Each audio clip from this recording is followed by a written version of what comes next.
Salut tout le monde, on espère que vous allez bien. Dans la vidéo d'aujourd'hui, on répond à la question qu'on s'est fait le plus poser depuis qu'on est revenu. Puis, aimez-vous ça, la vanne? Dans les 8 dernières années, on a eu l'occasion d'avoir et de voyager dans 4 différents VR. On a eu une micro-mini de Winnebago. On a eu une... Airstream. Oui. Ensuite, on a eu 2 campeurs portés dans notre camion. Dont le fameux Lucky Basecamp qu'on a pu designer. Et le Palomino. Oui, qu'on a eu en attendant d'avoir le Lucky. Et là, depuis les 6 derniers mois, on voyage et on habite à temps plein dans une van pour la première fois. On a la chance d'avoir une super belle collaboration avec l'entreprise Safari Condo qui aménage des vannes au Québec et ça nous permet de tester différents véhicules. Donc, on n'en est pas propriétaire, elle est prêtée et on n'a pas choisi le modèle. Donc, ils nous ont prêté ce modèle-là qui présentement est un ProMaster 2023 de RAM, l'équivalent d'un Fiat Ducato en Europe. Puis, l'aménagement qu'on a à l'intérieur, c'est le XL+. Donc, on a le lit qui se transforme en banquette et la toilette douche qui se transforme également en une autre banquette. Donc, c'est pas nous nécessairement qui a fait les choix d'aménagement et de véhicules. Puis je pense que c'est la plus belle chose là-dedans parce que ça nous permet de tester des choses qu'on n'aurait pas nécessairement choisies si on l'achetait pour nous-mêmes. Puis ça nous permet après ça de vous partager notre expérience. Donc, c'est ce qu'on va faire aujourd'hui. Avant d'entrer dans le vif du sujet d'aujourd'hui, un bref mot de notre commanditaire Bluetti. Je vous présente aujourd'hui le bébé Bluetti, le bébé de la famille, le AC2A, qui est une petite station, on va dire miniature, portative, qui nous permet d'avoir toutes les spécifications des autres appareils, mais en version miniature, qui permet d'avoir une autonomie, que ce soit en van, que ce soit en camping, un peu partout, même à la maison. C'est super pratique s'il y a une panne de courant. On a là-dedans un onduleur de 300 watts et une batterie lithium de 204,8 Wh. On a un contrôleur de charge solaire de 200 watts. On a vraiment tous les accessoires qu'on retrouverait sur une station normale de Bluetti, mais en version petite. Donc, on a nos 2 prises de courant ordinaire, les prises USB-A, USB-C, puis on a le contrôle avec l'application à distance. C'est vraiment une petite station qui est très, très pratique. Nous, on l'utilise dans la van, dans une armoire. On s'est fait une station de recharge qu'on peut utiliser soit en autonomie ou on peut brancher le bébé Bluetti directement dans la van pour qu'il se recharge à partir des batteries de la van. Puis après ça, on peut partir avec. Il est ultra léger et ultra portatif. C'est le modèle le moins cher chez Bluetti. Et à partir du 10 mai, c'est la vente de la Fête des mères. En passant, bonne fête des mères à toutes les mères qui nous écoutent. Il va y avoir des super beaux rabais sur plein de produits, dont le AC2A sur le site web. Je vais vous mettre le lien dans la description. Et en plus, ils sont tellement gentils qu'ils vous offrent d'en remporter un. Donc, si vous écrivez dans les commentaires #Bluetti, il va y avoir un Bluetti AC2A à faire tirer parmi les gens qui vont commenter #Bluetti sur toutes les plateformes. Et c'est disponible aussi pour nos abonnés en France, autant que ceux qui sont au Québec ou partout dans le monde du moins. Fait que merci à Bluetti d'avoir commandité l'épisode.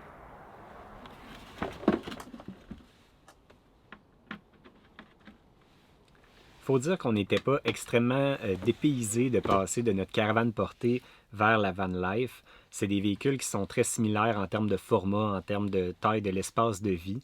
Au niveau de la conduite, là, il y a quand même des bonnes différences. Nous, on avait un gros camion qui était très lourd. Là, on se retrouve avec une van qui est un petit peu plus étroite, très légère et ça va amener une meilleure consommation d'essence. On fait environ du 10 ou 11 litres au 100 km, ce qui est au-delà de mes attentes avec ce véhicule-là. Même avec tout notre équipement à l'intérieur, ça se conduit super bien. Un des gros avantages de la van, je l'avais noté dès qu'on a commencé à l'utiliser, mais c'est le rayon de braquage. C'est vraiment impressionnant grâce à un rayon de braquage qui est on peut presque tourner nos roues à 90 degrés d'un côté et de l'autre, ce qui permet de faire des virages très, très serrés.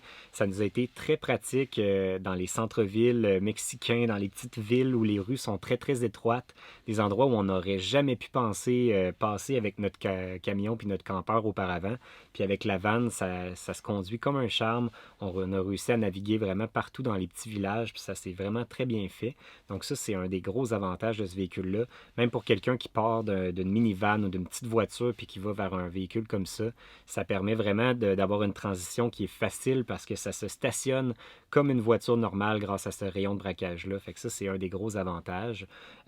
Au niveau du moteur, moi, j'avais des inquiétudes. Je me disais que c'est un petit moteur pour un gros véhicule comme ça, mais finalement, il est suffisamment puissant pour démener cette grosse bête-là puis l'amener sur l'autoroute à des bonnes vitesses. C'est pas du tout un handicap, le fait d'avoir un petit moteur, puis même au contraire, ça aide au niveau de l'économie en carburant, mais il est capable d'accélérer très rapidement pour être capable d'embarquer sur l'autoroute, de faire des dépassements.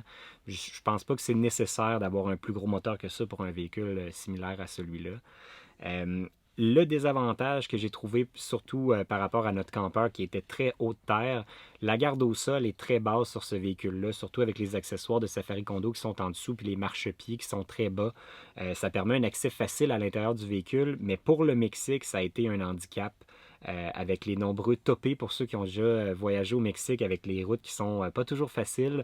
Les dos d'âne sont immenses et parfois ça nous est arrivé à quelques reprises de frotter. On était obligé des fois de les prendre en angle pour pas briser en dessous.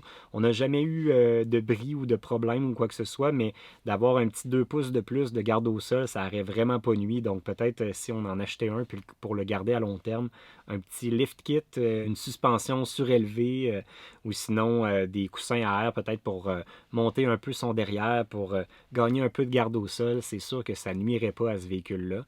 Là, je parle vraiment uniquement pour le Mexique parce que pour ce qui est du Canada et des États-Unis, c'est très très rare qu'on a des enjeux comme ça. Peut-être pour les gens qui trippent à faire du gros hors-route ou qui veulent utiliser la vanne en hiver, le ProMaster, lui, est disponible seulement avec 2 roues motrices, les 2 roues avant qui sont à traction avant du moins. Puis, c'est pas un handicap, vous voyez, pour le Mexique, ça nous est jamais arrivé de rester pris ou même de passer proche de rester pris. Même sur les plages du Texas, on a roulé sur le sable, puis ça n'a pas été un enjeu. Là où je pense que c'est vraiment un handicap, c'est plus pour les gens qui veulent l'utiliser en hiver au Canada. Avec nos hivers, la neige, la glace, avoir un 4x4, c'est sûr que ça aide. Si vous ne pensez pas utiliser votre véhicule en hiver et que vous n'êtes pas des grands adeptes de hors-route, le 2 roues motrices fait amplement le travail. Nous, ça n'a vraiment pas été un enjeu. Je pensais que ça allait être vraiment handicapant pour nous, puis finalement, pas du tout. Ça m'est jamais arrivé de me dire « Ah, ça prendrait le 4x4 ici », à part en hiver, juste avant qu'on parte. Mais justement, c'est facile au niveau de la planification. On fait juste attendre d'avoir une petite fenêtre météo pour qu'on est en mesure de partir quand il n'y a pas de neige, puis c'est pas un problème. C'est vraiment pour ceux qui veulent voyager en hiver où là, ça pourrait être un problème. Une grande différence qu'on vit avec la vanne, qu'on ne vivait pas avant avec nos anciens véhicules, mais c'est le fait de passer de la cabine à l'espace-vie. Dans le temps, nous, on devait de toute façon sortir du véhicule parce qu'on avait nos chiens qu'on allait promener. Donc on mettait nos manteaux, on mettait nos bottes, on sortait, on allait promener les chiens. Ensuite, on allait dans le véhicule en arrière pour aller dans l'espace-vie. Maintenant, avec la vanne, c'est encore plus simple. C'est super efficace. Tu termines ta journée, tu n'as pas besoin d'aller promener les chiens. Ben là, il faut quand même y aller pareil.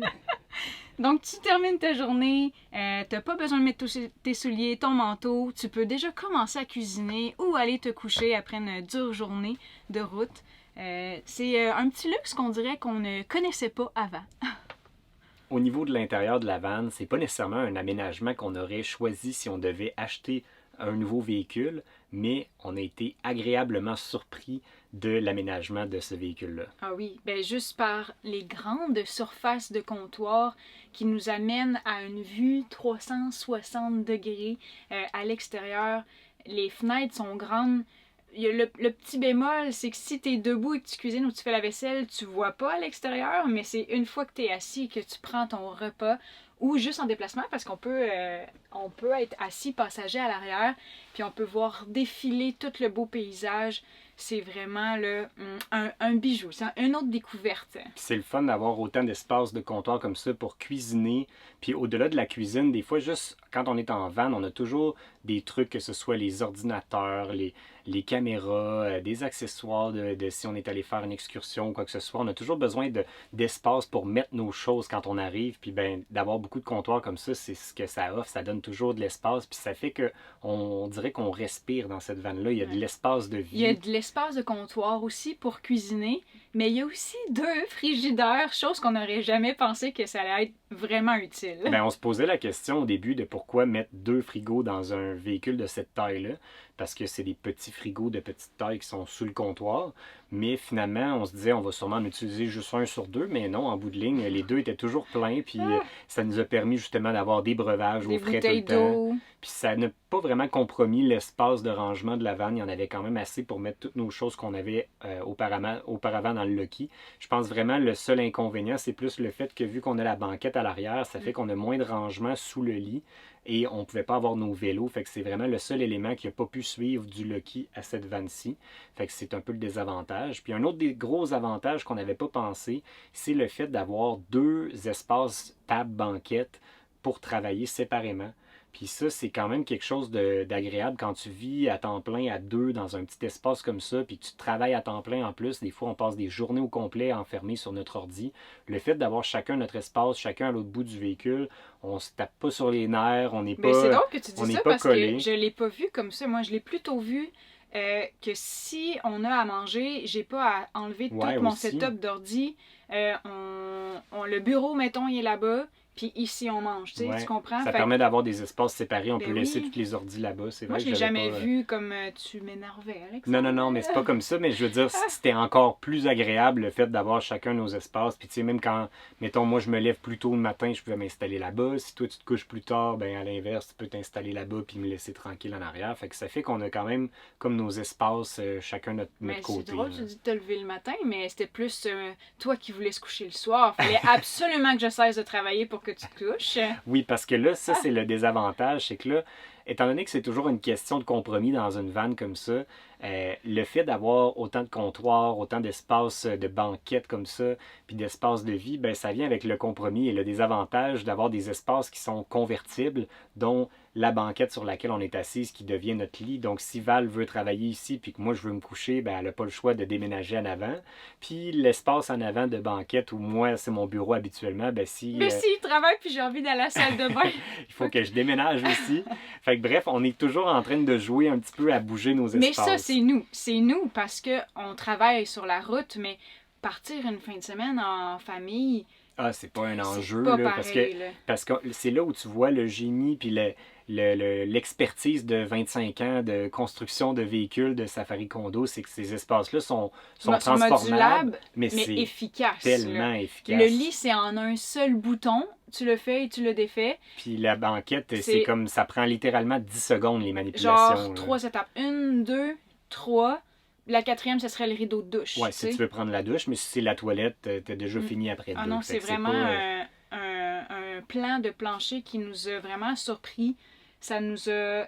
On dirait que ça nous a sorti de notre zone de confort à l'idée qu'on allait avoir un plan comme ça, mais une fois dedans, à vivre, on l'a vraiment apprécié. Ah oui, vraiment, vraiment. Puis de changer, là, ce que j'ai peur, c'est que, tu sais, les petits éléments qui nous manquent ou les compromis qu'on fait dans celle-ci, d'avoir un lit fixe et d'avoir, mettons, notre rangement pour les vélos, puis d'avoir une toilette douche fermée, bien, mettons qu'on veut ça, j'ai peur que si on a ça, qu'on s'ennuie de toute la fenestration abondante, de tous les espaces de comptoir, puis de se ramasser avec moins de rangement. Ça va arriver. C'est sûr que ça va arriver. Ça va arriver. Fait que bref, tout ça pour dire que vivre dans une vanne, c'est toujours une question de compromis, que ce soit un campeur porté ou n'importe quel VR le plus petit possible, va toujours apporter une question de compromis, puis c'est de savoir quel compromis vous dérange le moins. Mm-hmm. Puis en bout de ligne, ben nous, je pense qu'on réalise que dans notre cas, il va toujours avoir un petit irritant, puis un positif qui vient avec pour balancer, puis il n'y en a pas de plan de plancher parfait. Je pense que tu dis dans notre cas, mais je pense que c'est dans le cas de tous les gens parce qu'on a échangé beaucoup en voyageant, on rencontre plein de gens, puis on parle de notre expérience, tout ça. Puis on comprend qu'eux aussi, ils ont des points négatifs et des points positifs. Puis des fois, un négatif pour nous peut être un positif pour eux. Tu sais, comme exemple, pour nous, la salle de bain, ça a évolué avec le temps. Moi, de mon côté, j'ai eu mes problèmes intestinaux qui m'ont obligé d'avoir accès à une toilette plus souvent. Fait que ça fait que pour moi, c'est rendu plus important d'avoir une toilette fermée, alors que si c'était juste de toi, ça serait moins important, puis toi, je pense que tu serais plus à l'aise à continuer à profiter plus d'espace de vie. Fait que, tu sais, nos besoins évoluent avec le temps. Si on avait des enfants, ben là, on aurait besoin d'un plan de plancher différent. Bref, notre vie change, puis les besoins changent, puis je pense que c'est pour ça que les gens évoluent puis changent de véhicule de temps en temps, parce que, justement, on doit s'adapter. Mais pour répondre à la question, là, puis la van life, comment ça se passe, aimez-vous ça? Moi, pour vrai, c'est une belle découverte. Tu sais, si on est vraiment honnête à 100%, le van, là, le fourgon, peu importe comment vous l'appelez, ce format de véhicule-là, c'est pas mal le format parfait pour voyager. Ouais. C'est le format qui est le moins contraignant quand tu veux faire un arrêt sur le bord de la route. Ça se conduit comme une voiture, ça se stationne dans un emplacement de voiture, tu peux aller dans le centre-ville, tu peux coucher presque partout avec ça, puis de façon en passant un peu inaperçu. Tu fites dans tous les emplacements de camping partout. C'est vraiment le format de véhicule le plus facile à voyager. Puis je pense même à mon chien que c'est facile pour lui d'entrer et de sortir du véhicule. Il s'est senti tout de suite vite à sa place. Ouais. C'est la manière simple de voyager, je pense, vraiment pour tout le monde. simple et efficace. Là. Pas de tracas. T'as envie de partir, tu pars, puis c'est réglé. Fait que voilà, je pense que ça répond pas mal à la question. Puis aimez-vous ça, la van life, finalement? La van life. Fait que ça fait le tour de notre sujet. N'oubliez pas, si vous voulez vous procurer un Bluetti, la vente pour la fête des mères, ça commence dès aujourd'hui. Le lien sera dans la description. Puis n'oubliez pas de participer au concours aussi pour vous gagner le bébé Bluetti. Il est-tu mignon, Il hein? est tout petit. Bonne fête des mères Oui, et bonne bonne chance fête. à tous. Puis à la prochaine. Salut tout le monde. Bye.